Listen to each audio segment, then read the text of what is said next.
คือโปรเนาะในเกมฟรีไฟร์สไนยิงหัวมาเบิ่งนำกันสิได้จักคิวกดไลค์กดแชร์มันนะเพื่อเป็นการสนับสนุนถ้าเบิ่งได้มันจริงเลย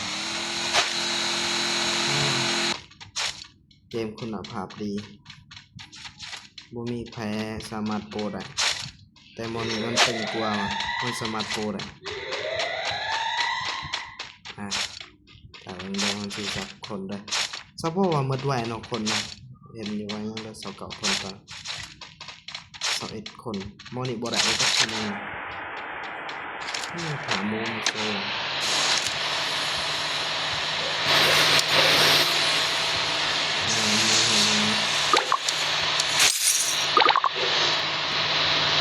หูคนหนึ่งประจำเลยอยู่ใส่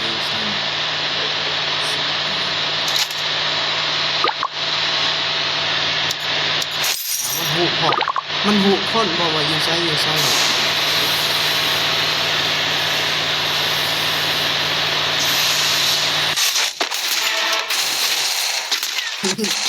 Killing spree.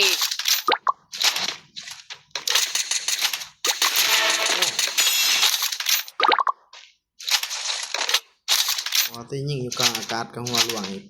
Killing spree.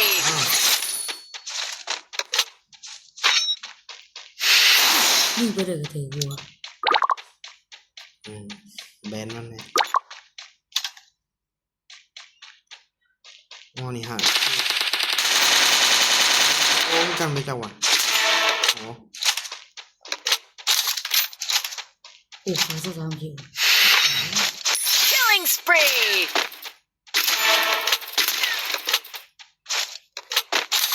โอ้อยู่กลางอากาศกับไว้ก่อนมันหูคนเผา Killing spree. Wipe out. มอนี่กระโปะบ่วะ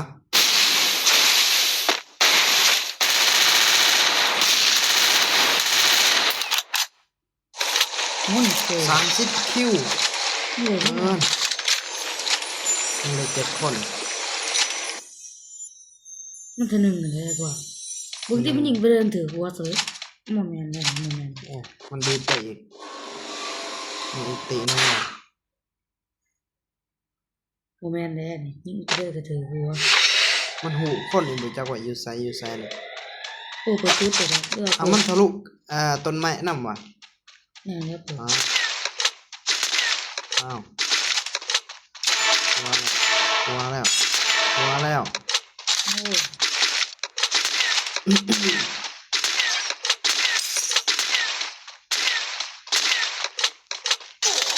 เอาคือว่ามันไหนวะ มันทำอะไรวะเนี่ย